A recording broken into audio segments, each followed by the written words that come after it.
नमस्कार मित्रांनो, मी सचिन. आत्ता नुकतंच मी दिवाळीला घरी गेलो होतो आणि घरी गेल्यानंतर माझ्या मनामध्ये विचार आला, की यावेळी आपण ना वडिलांना कपडे घ्यायचे दिवाळीला.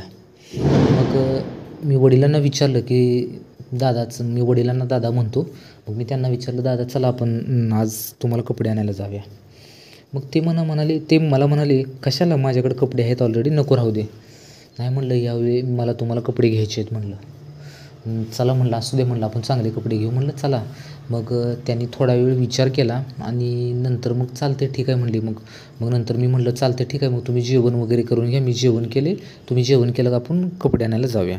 मग "चालते ठीक आहे," म्हणली आणि ती मग थोड्या वेळानं काही काम होतं, ते काम वगैरे झाल्यानंतर मग ते घरी गेले. घरी मग त्यांनी जेवण केलं. मग त्यांचं जेवण होईपर्यंत मी पण वाट पाहिली. मग त्याच्यानंतर जेवण झाल्यानंतर मग मी वडिलांना आम्ही चाललो होतो. मग जात असताना मग वडिलांना म्हणलं, "घेता का तुम्ही गाडी?" मग ते म्हणाले, "नाही, तू घे गाडी."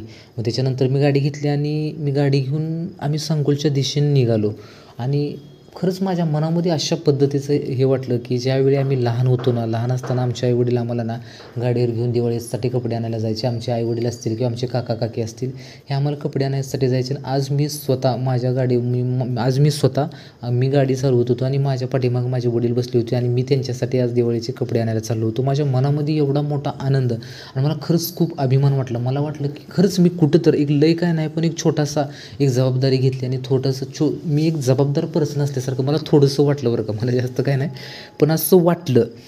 मग नंतर आम्ही सांगोलमध्ये गेलो. सांगोलमध्ये गेल्यानंतर आम्ही 1-2-3 दुकानापैकी आमचे वडील म्हणले, "चालते ठीक आहे, आपण याच्यामध्ये जाऊया." मग दुकानामध्ये जातानाच मी वडिलांना म्हणलं, की "तुम्हाला एक मस्तमध्ये 2 चांगले ड्रेस घ्या." म्हणलं. मग "चालते ठीक आहे," म्हणली आणि आम्ही दुकानात गेलो. मग दुकानात गेल्यानंतर मग आम्ही ड्रेस आणि पॅन्ट माझे वडील काय करता, व्हाईट शर्ट आणि व्हाईट पॅन्ट घालता. मग त्यांनी मग ड्रेस आणि पॅन्ट वगैरे चूज केली. तर त्याच्यामध्ये मी त्यांना एकच म्हणालो, की "चांगली कपडे घ्या, जेवढी चांगली असतील तेवढी चांगली कपडे घ्या." मग त्याच्यामध्ये त्यांनी शर्ट आणि पॅन्ट असे 2 ड्रेस त्यांनी त्याच्यामध्ये पसंत केले. मग "चालते ठीक आहे," म्हटलं. मग त्याच्यानंतर मी त्यांना म्हटलं, की "ना तुम्ही मागच्या वेळी एक ड्रेस घेतला होता, तो एक लाईनचा थोडा डिझाईनचा होता, मग तो एक शर्ट त्याच्यामध्ये बघा आहे का, विचारा त्यांना." मग त्यांना विचारलं, मी दुकानदारांनी विचारल्यानंतर त्यांनी दाखवलं, एक शर्ट दाखवला. मग ते म्हणाले, "चालतं ठीक आहे." शर्ट फक्त ते घ्यायला लागले. मी म्हटलं, "मग शर्ट घेतला, मग घ्या की पॅन्ट पण घ्या." मग आम्ही परत मग शर्ट आणि पॅन्ट घेतली.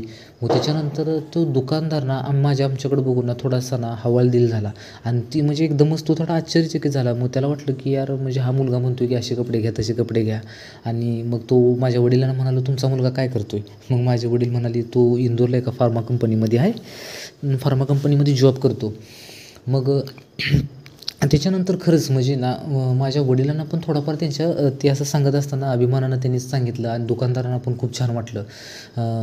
त्याच्यानंतर मग आमचे कपडे वगैरे सिलेक्ट झाले, पसंत वगैरे केल्यानंतर "चालते ठीक आहे," म्हटलं, "बिल करा." मग बिल केल्यानंतर मग त्यांनी बिल केलं. मग बिल झाल्यानंतर मी विचार केला मनामध्ये, की आत्ता आपण दिवाळीच्या पिरियडमध्ये किंवा दिवाळीच्या या सणामध्ये आपण आलो आहे. मग मी त्यांना म्हणून गेलो, की "काय दिवाळीची ऑफर वगैरे असेल तर काय सांगा, आम्ही एवढे कपडे वगैरे घेतलेत." मग त्यावेळी त्या दुकानदारानं जे उत्तर दिलं ना, ते उत्तर अतिशय हृदयाला भिडणारं उत्तर आहे मित्रांनो. तो काय म्हणाला माहिती आहे का, की "तुम्ही आता दुकानात आल्यापासून तुमच्यासमोर तुमच्यासमोर एखादा कोणता कस्टमर आला का? आणि तुम्ही याच्या अगोदर पण कोणतं कस्टमर आलं नव्हतं? या वर्षीची दिवाळी आमच्यासाठी खूप म्हणजे खूप खराब आहे. अक्षरशः उद्याच्याला दिवाळीची पहिली अंघोळ आहे, पण आज दुकानामध्ये ना गिऱ्हाईक नाही मित्रांनो." आणि खरंच मित्रांनो, म्हणजे पावसामुळं शेतकऱ्याचं झालेलं नुकसान आणि यावर्षी शेतकऱ्यांसाठीची दिवाळी खरंच खूप म्हणजे खूप वाईट दिवाळी होती.